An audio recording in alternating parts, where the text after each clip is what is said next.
Oo, nagpapahinga po sa silid niya. Tugon ng kapatid ko. Nakita ko ang paghugot nito ng malalim na hininga at sinipat ng tingin ng buong paligid ng bahay. Saka muling bumaling ng tingin sa amin ni Tere na para bang may kakaiba itong napapansin. Hindi naman kasi ito ganun dati. Dahil kapag pumupunta ito ay diretso pasok lang sa bahay. Huwag niyo nang sabihin na parito ako Mag-iingat kayo, babalik ako sa Makalawa. Sabi nito sa mahinang boses nun. Hindi pa man kami nakakasagot ay mabilis nang naglakad papalabas ng bakuran namin si Mang Patok. Pero ang nakapagtataka ay nang papalayo na ito. Panay ang lingon niya sa bahay namin. Ano kayang sadya nun? Takang tanong ni Tere sa akin. Hindi ko alam, hayaan mo na. Tugon ko. Mabilis na lumipas sa mga oras ang tatapos na lamang ang araw na yon. Nang hindi ko alam kung saan nagtungo ang abuela ko. Dahil hindi naman ito nagsasabi kung saan pupunta. Sa tuwing tinatangka ko naman ay pilit itong umiiwas at iniiba ang usapan. Hindi ko na nga siya kinulit pa at baka pagalitan lamang ako nun.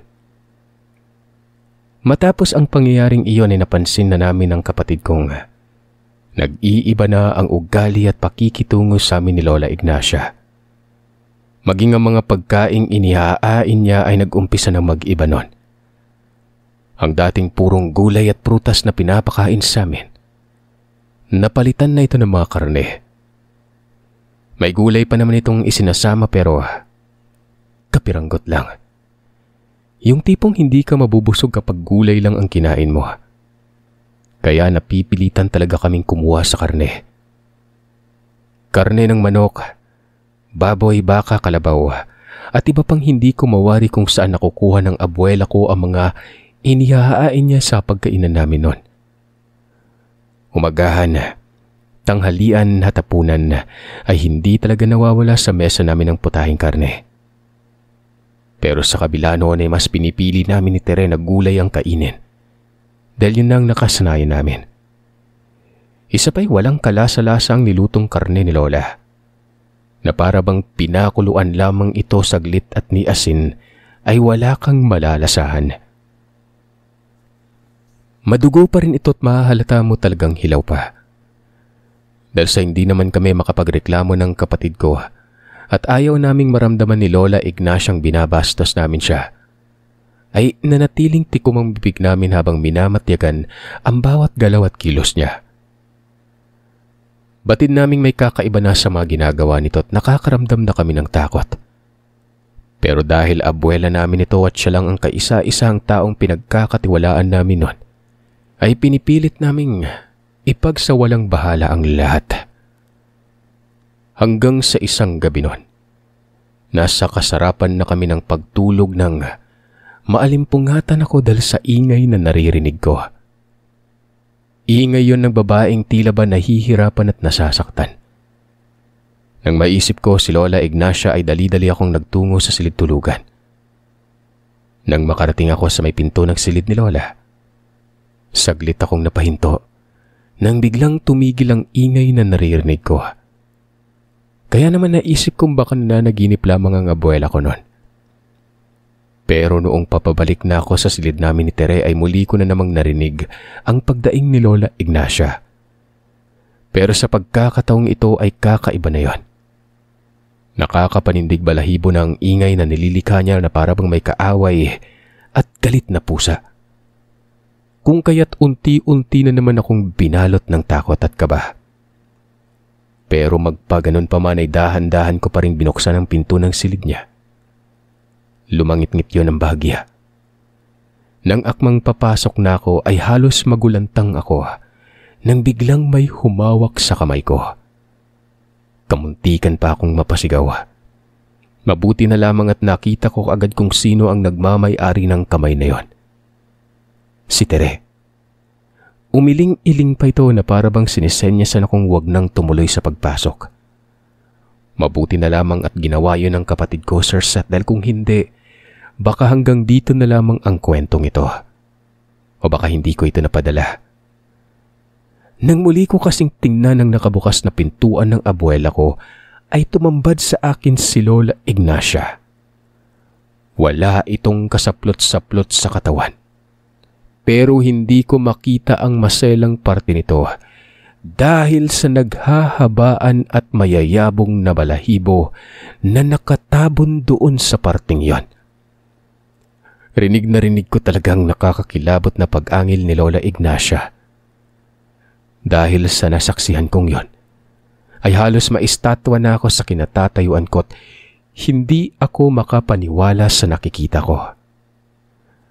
Nakatapat pa ito sa bintana niyang malaki, ang pagkakabukas, at kung saan pumapasok ang malakas na sinag ng bilog ng buwan sa kalangitan.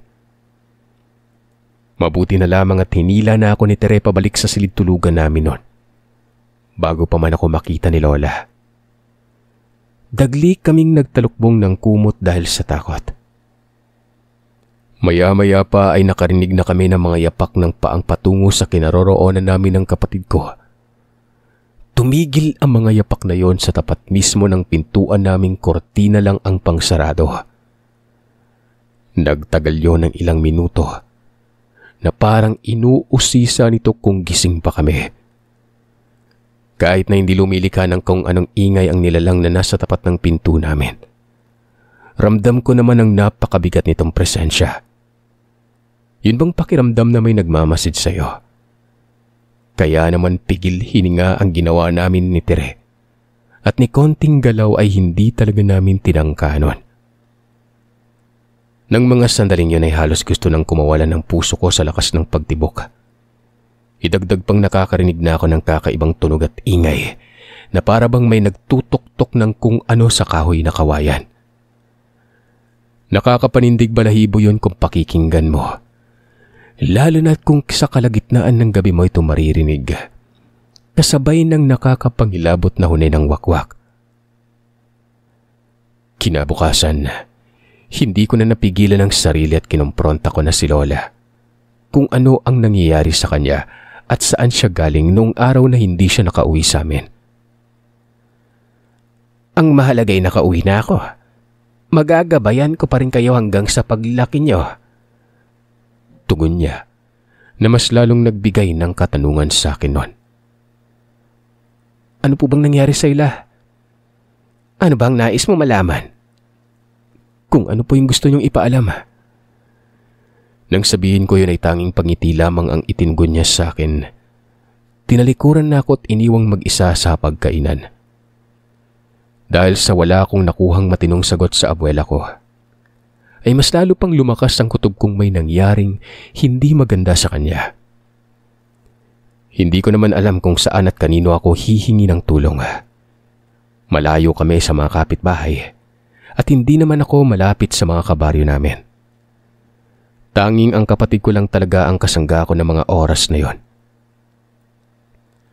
Makaraan ng ilang araw at linggo ay pilit pa rin naming ipinagsasawalang bahala ni Tere ang mga napapansin namin kay Lola. Pero palala na ito ng palala dahil madalas na namin itong namamata ang lumalabas ng bahay tuwing sasapit ang kalagitnaan ng gabi. Halos maubos na rin ang mga alagang hayop ni Lola dahil yun na parati ang kinakain niya. Habang kami naman ni Tere ay nanatiling mga gulay at prutas ang kinukonsumo nun. Mabuti na lamang din at hindi kami pinipilit ng abuela kung kainin ang mga karning kinakain niya na dumudugo pa. Lumalansa na nga din ang bahay namin sa hindi ko malamang dahilan Kahit na panay ang linis namin ni Tere at halos baliktarin na namin ang kabayan para lang maglaho lang amoy na nalalanghap namin noon ay hindi talaga ito nawawala. Amoy na bubulok na bangkay ng hayop at tuyong dugo yon. Natatakot man ay wala kaming ibang magawa ng kapatid ko kundi ang lakasan ng loob namin. Dahil hindi namin kayang iwan si Lola na mag-isa sa bahay niya. Tsaka saan naman kami magtutungo, di ba? Noong mga panahong yun ay si Lola Ignacia lang ang kamag-anak na kilala namin na handa kaming kupkupin habang nagtatrabaho sa malayong lugar ang aming ina. Hindi din naman niya kami sinasaktan o kung ano pa para maging dahilan ng tuluyan naming pag-alis sa kanya. Hanggang sa isang araw noon, Habang nagsasampay kami sa bakuran ni Tere ng mga damit na pinaglabhan namin, ay may nasipat akong lalaking naglalakad papalapit sa bahay. Nung una'y inakala ko pang dadaan lamang ito dahil minsan may mga mangangahoy ang napapadaan sa harap ng bahay namin. Pero laking pagtataka ko nang huminto ito mismo sa labas ng tarangkahan. Napatingin pa ako kay Tere kung napapansin din ba nito ang nakikita ko. Nang ibalik niya sa akin ang mga tinging ipinukul ko, ay sabay kaming napatingin sa lalaking nasa labas na ng bakuran. Sa tingin ko ay nasa edad 40 mahigit pa lang yon. Dahil sa tikas ng kanyang pangangatawan at halatang nanggaling pa ito sa syudad dahil sa estilo ng kasuotan niya. Nang tingnan ko itong mabuti ay tila ba pamilyar sa akin ang itsura niya. Parang nagkita na kami. Ano pong kailangan niyo? Tanong ng kapatid ko. Hindi naman agad ito sumagot at napatitig lamang sa kapatid ko na para bang nakakita ng mamahaling bagay. Ano pong kailangan niyo, Manong? Tanong ulit ni Tere. Sa mga sandaling yun ay tila natauhan ito. Ngumiti ng malapad sabay tanong kung nasa bahay si Lola. Wala po ang abuela namin. May pinuntahan. Bumalik na lamang po kayo mamaya. Singit ko sa kanila at nilapitan ko ng kapatid ko para ayain ito papasok na sa loob ng bahay. At iba nang nararamdaman ko. Pwede bang dito ko lang siya hintayin? Malayo pa kasi yung pinanggalingan ko at wala din akong ibang mapupuntahan. Hindi pa sana ako papayag pero mabilis na itong pinabuksan ng tarangkahan ni Tere at magiliw na pinapasok na para bang matagal na silang magkakilala.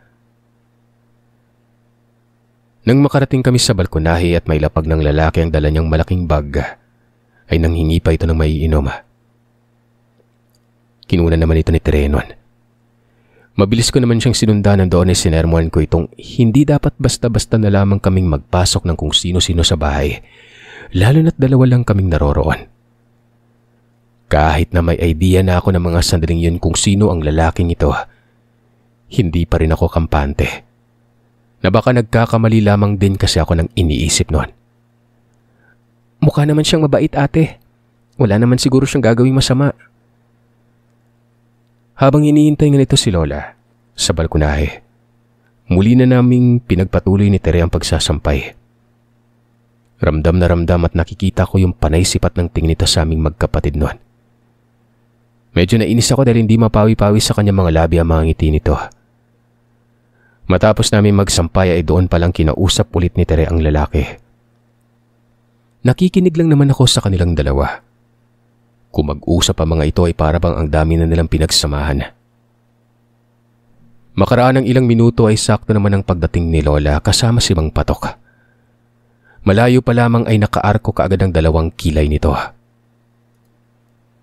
Doon nga lang namin napag-alamang ang lalaking kaharap namin ay walang iba kundi ang tatay ko na nang iwan sa amin matagal na panahon na. Hindi naman ako nabigla pa at yun na din ang nasa isipan ko nung mapansin ko siya. Tama ang hinala ko. Kahit na matagal na akong nananabik na makasama at makita siya ay tila ba napawing lahat ng yon. Matapos ang lahat ng nangyari sa aming pamilya. Humingi ng tawad ang aking ama sa abuela namin dahil sa ginawa nitong pag-aambandona. Kaya umano siya nagbalik dahil maayos ng pamumuhay niya sa syudad at nais niya na kaming makasama. Ano pong sabi mo? Inis na tanong ko. Mabibigyan ko na kayo ng maayos na buhay, anak. Pwede na tayong magsama. Hindi niyo na kailangang tumira sa liblib na lugar na ito. Ang kaninang sayang nakikita ko sa mukha ng kapatid ko. Nang malaman niyang ama niya palang karap niya ay bigla na lang naglaho noon. Hibang ka na talaga, Udong. Matapos mong iwan ang pamilya mo ay susulpot ka na lamang bigla na parang kabut at kukunin mo sila sa akin. Magkamatayan muna tayo. Tiimbag ang nawika ni Lola at sinyanyasan kami ni Tere na pumasok sa loob ng silid namin. Huwag naman po sana tayong umabot sa ganyang, Lola Igna. Maayos po ako nakikiusap sa iyo. Isipin niyo na lang po yung kinabukasan ng mga bata dito. Sambit nito. Habang nag-uusap sila ay nakikinig lamang ako mula sa pinto ng silid namin ni Tere noon. Nang sa ilang sandali pa ay parang nagkakainitan na ang dalawa at nagtataas na ng boses si Lola. Nagmamatigas si tatay na mapapayag si Lola na isama niya na kami sa pag-alis niya. Hanggang sa maya-maya pa, napansin ko ang dahan-dahang paghaba ng mga kuko ni Lola sa kanyang mga kamay. Nagsitulisan yun na para bang mga baging ng kahoy na maitim. Sa hindi ko malamang dahilan ay bigla na lang kumilos sa mga kaapaakot. Nagkukumahog akong pumagitna sa kanilang dalawa. "Umalis ka na. Hindi ka namin kailangan. Umalis ka na bago pa mahuli yung lahat." Wika ko kay tatay. Tinutulak ko na nga ito papalabas ng bahay namin. Unti-unti na kasing nagbabago ang kulay ng mga mata ni Lola. Tinutulak ko ang aking hangma hanggang sa makalabas ito ng bakuran namin. Sinabihan ko pa itong huwag bumalik. "Babalikan ko kayo. Makukuha ko din kayo ng kapatid mo." Tuluyan na itong naglakad palayo. Sinundan ko na lamang siya ng tingin hanggang sa naglaho na ito sa paningin ko. Nang makabalik ako sa loob ng bahay namin ay nakita kong pinapakalma ni Tere at Mang Patok si Lola. "Ayos ka lang ba, Lola?" Dahan-dahang tumango na halatang may iniindang kung anong masakit sa katawan niya. "Ayos lang ba kayo? Wala bang ginawang masama sa inyo yung damahong yon?" "Wala naman, Pula." "Uumpisa na ba natin ang gamutan, Igna? Mahaba ang magiging proseso nito at nasabi ko na ang lahat sa iyo." Tanong ni Mang Patok noon. "Gamutan po?" "Batid niyong may kakaibang nangyari sa akin, mga apo. Huwag na tayo magmaang-maangan. Tama ako, hindi ba?" Tanging pagtangulang naman ang naging tugon namin ni Tere. "Dahil sa nakakain ka na ng mga maraming karne, matatagalan ng gamutan. Hindi pa tayo sigurado kung gagaling ka pero gagawin kong lahat ng aking makakaya." Paliwanag ni Mang Patok. "Alam namin may kakaiba ko, Lola, pero hindi po namin mawari kung ano ba talaga yung mga nangyari." Dito na ipinaliwanag ni Mang Patok na ayon kay Lola Ignacia, nung araw na patungo ito sa bahay ng manggagamot, may nakasalubong siyang babaeng inakala niyang ang aming ina. Pero ginamitan lamang pala siya ng sambulag ng aswang. Yung aswang na malakat. Ang mga uri ng aswang na hindi nakakalipad. Isinama siya nito sa isang bahay at dahil inakala niyang anak niya iyon ay walang pagdadalawang isip naman siyang sumama. Doon nga isinagawa ng nilalang ang pangyayanggaw nito. Mabuti na lamang umano at nakauwi pa si Lola Ignacia. Dahil ang karaniwang nayayanggaw na mga ganong uri ng aswang ay hindi na nakakauwi pa. Ang nangyayari pa sa mga ito ay nawawala sa katinuan at magpapalaboy-laboy na lamang sa kalsada hanggang sa mapadpad na ito sa kung saan-saan at malayo sa pamilya. Dagdag pa ni Mang Patok, malakas ang mentalidad ng abuela ko kung kaya kahit na nasa sistema nitong pagkaaswang, napipigilan nitong sarili na biktimahin kami mga apo niya. Kaya naman sinusuistyo ng albularyong manggagamot na gamutin si Lola para sa kapakanan namin noon. Pero ang nooy nais na sanang magpagamot ni Lola. Bigla itong nagbago. Anya'y may gagawin pa umano siya bago siya magpapagamot ng tuluyan kay Mang Patok. "Sigurado ka ba, Igna? Mabilis ang paglaki ng sisiw sa kalamnan mo dahil napakain mo na ito ng ilaw na karne. Baka araw na lamang ang bibilangin bago ka tuluyang maging ganap na aswang." Paninigurado ni Mang Patok noon. "Matanda na rin naman ako. Araw na lamang din ang bibilangin sa buhay ko. Hindi ko hahayaang mawalay sa akin ang mga apo ko nang hindi man lang alam ng anak ko." Tugon ni Lola at binalingan kami ng tingin. "Kung ganoon, alam niyo na ang bahay ko. Anumang oras ay magtungo ka lang doon at walang pagdadalawang isip kitang gagamutin." Huling wika ni Mang Patok bago ito tuluyang nagpaalam. Inihatid ko naman sa tarangkahan ng matalik na kaibigan ni Lola. Bago pa man itong tuluyang makalabas ay mabilis kong hinawakan ang kamay niya. "Pakiusap, gamutin mo si Lola." "Magtiwala ka sa abuela mo. kailanman ay hindi nananaig ang kadiliman sa tunay na pagmamahalan. Matalinghagang sambit ni Mang Patok sakay tutuluyang naglakad papalayo. Matapos ang araw na yon ay inakala kong hindi na babalik pang muli si tatay. Lumipas na lang kasi ang isang linggo ay hindi pa rin ito nagpapakita. Habang si Lola ay palala ng palala. Hindi na ito lumalabas ng bahay tuwing umaga at palagi nang nagkukubli sa dilim. Minsan ay namamataan namin itong palakad-lakad sa labas ng bakuran namin tuwing sasapit ang gabi. Paikot-ikot lamang siya doon na para bang nawawala na sa sarili niya. Mabuti na lang at malayo kami sa mga kapitbahay dahil kung hindi, malalaman agad ng mga kapitbahay namin ang kakaibang nangyari sa abuela ko. Tuwing umaga nga ay hapong-hapo at hinang-hina na ang katawan ni Lola Ignacia. Kaya naman pinipilit ko na itong magpagamot na kay Mang Patok nang sa ganon ay maibsan na ang paghihirap na nararamdaman niya. Pero hindi ito nakikinig at tila ba may hinihintay na kung ano. Dahil nga sa mga nangyayari sa abuela ko ay nawaglit na sa isipan ko ang aking ama noon. Inakala ko talagang hindi na ito magbabalik pa. Pero mali pala ako ng pag-aakala. Isang araw ay bigla na lang itong dumating at may kasama ng babae na noon ko lamang din nakita.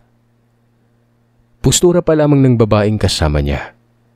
Mahahalata ng pagiging sopistikada at mapagmataas nito. Napag-alaman kong yun ang bagong asawa ni tatay. "Sumama na kayo sa amin, Mila. Tere, mamumuhay tayo ng masaya." Pangunguminsi ni tatay noon. Pero isang tingin ko pa lang sa babaeng kasama niya talagang magiging dilubyo na yung buhay ko kung makakasama ko ito. "Pwede po bang pag-isipan muna namin ng kapatid ko yung nais nyo?" "Bakit nyo pa pag-iisipan? Gusto nyo bang habang buhay na lang humiga sa lupa?" Tanong ng babae, na agara namang sinaway ng aming ama. "Oo naman anak, ihintay namin yung desisyon nyo. Basta madalian nyo lang at ngayong araw mismo tayo aalis dito." Matapos naming mag-usap ay iniwan ko na nga muna sa balkonaya mag-asawa kasama si Tere. Hinayaan kong sila naman na mag-usap. Nagtungo ako sa silid ni Lola na nang mga sandaling yun ay nakatali ng pisi ang paa niya. Dahil kahit umagay inaatake na rin ito ng pagkaaswang. Nais nang lumabas ng bahay para magpalakad-lakad. Naupo ako sa tabi ni Lola at dahan-dahan ko itong binulungan. "Ito na ba yung hinihintay mo, La?" Hindi ko na napigilang hindi maluha dahil sa sitwasyon ni Lola. Kung makikita mo kasi ito ay masasabing mong wala na talaga sa katinuan. Wala nang humpay sa pagtulo ang malalapot na laway at panay na rin ang pagkutkot nito sa higaan niyang papag na para bang pinapatulis niya ang mga kukunon. Nang sa bigla akong may naisip, hinayaan kong ang abutin ng dilim ng gabi sa bahay noon. Nang makita kong padilim na ay doon ko lang sinabing sasama na kami ni Tere sa aming ama.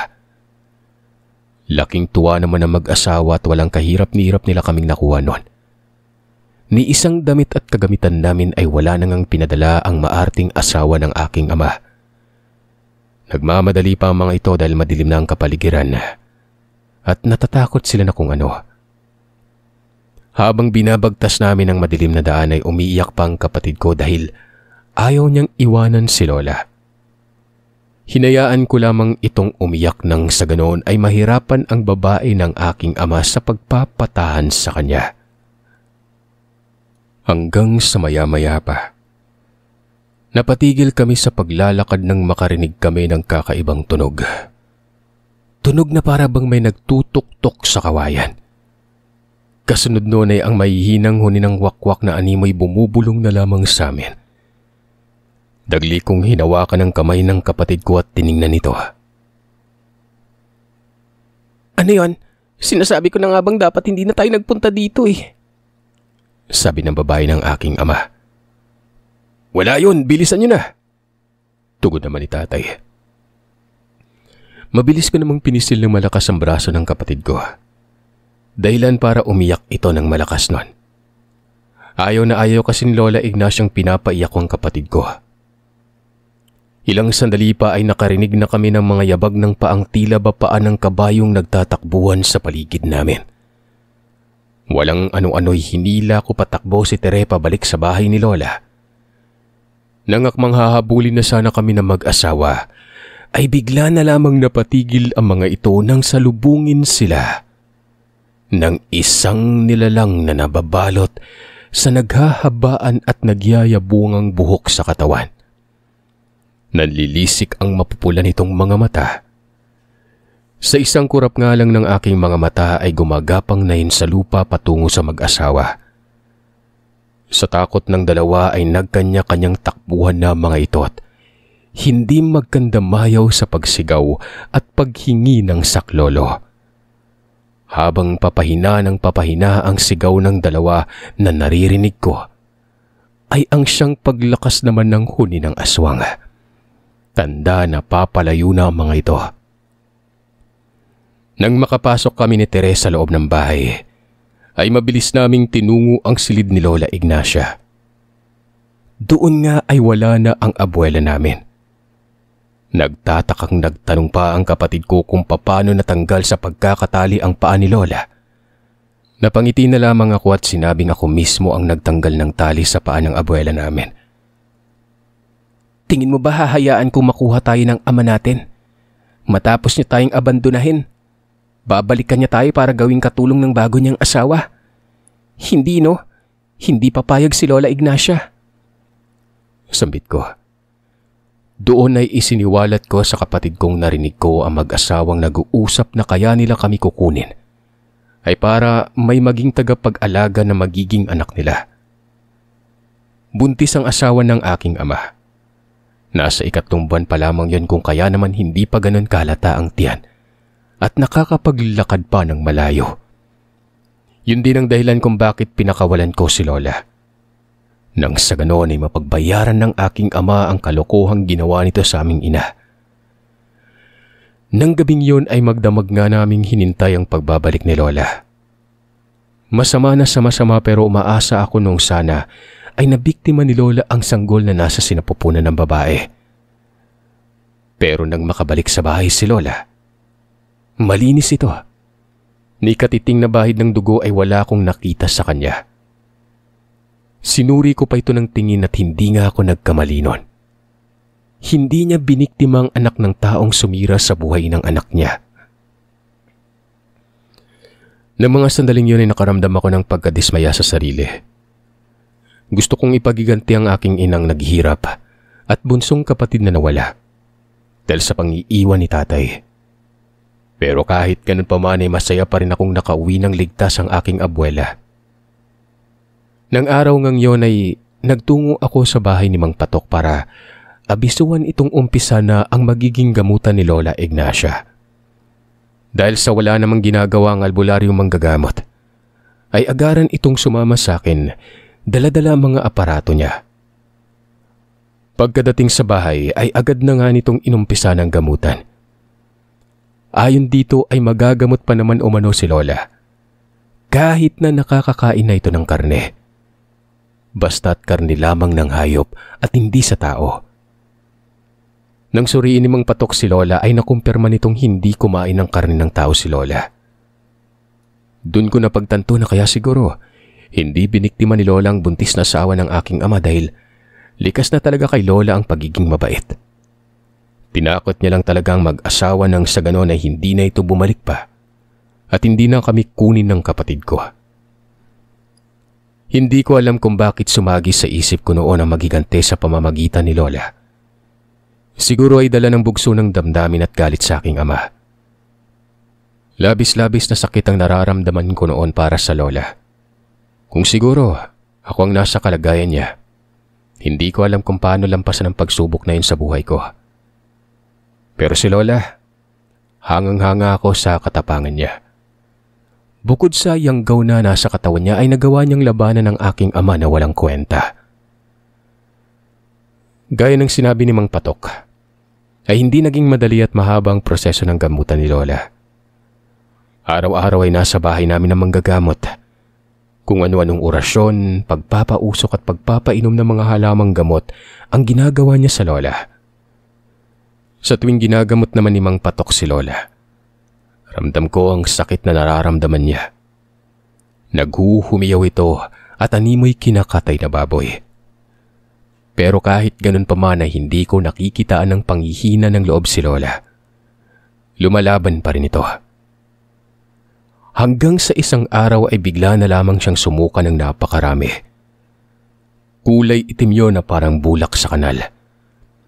Halos masukan na rin ako sa nakita ko dahil sumambulat yun sa saig namin at nagkalat. Lalo na nang sumabog ang napakabahong amoy na animoy, pinaghalong dumi ng tao at patay na hayop nun. Sa kabila nito, nasikmura pa rin ito ni Mang Patok na lapitan. Sinuri niyang maigi ang sinuka ni Lola. Doon ay nakita ko ang iilang balahibo ng ibon na kulay itim.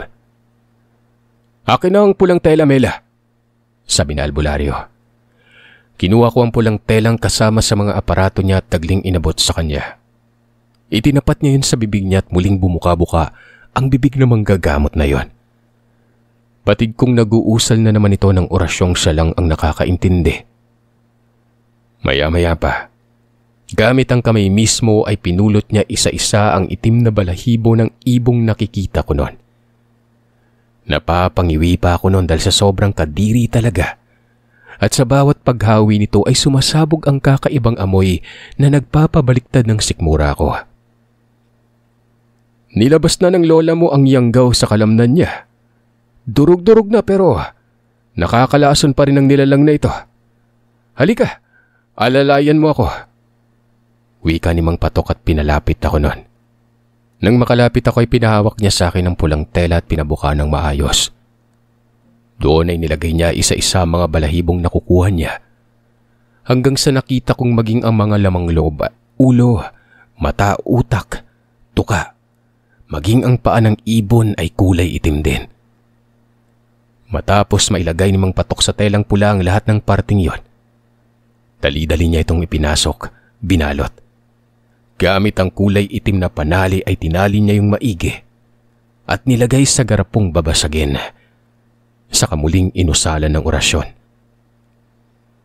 "Kailangan na lang ng pahinga ni Ignacia. Huwag niyo siyang iiwan dito mag-isa at bantayan niyo siyang maigi hanggang sa makabawi na lang siya ng lakas, ha?" Tumugon ako sa sinabi nito at tatandaan ko maigi ang mga habilin. Bago din ito umalis ay nilagyan niya ng mga pangontra ng aswang ang buong bahay. Maging kami ng kapatid ko'y binigyan niya. Tinuruan kung ano ang mga dapat gawin sa oras na makaengkwentro ulit kami ng ibang nilalang. Laking pasasalamat ko naman sa kaibigang yon ni Lola Ignacia.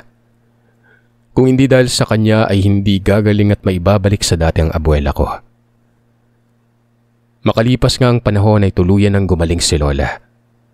Dahil sa pagsusumikap ng aking ina ay unti-unti kaming naahon sa hirap. Naging masaya kami hanggang sa mga huling sandali ni Lola Ignacia.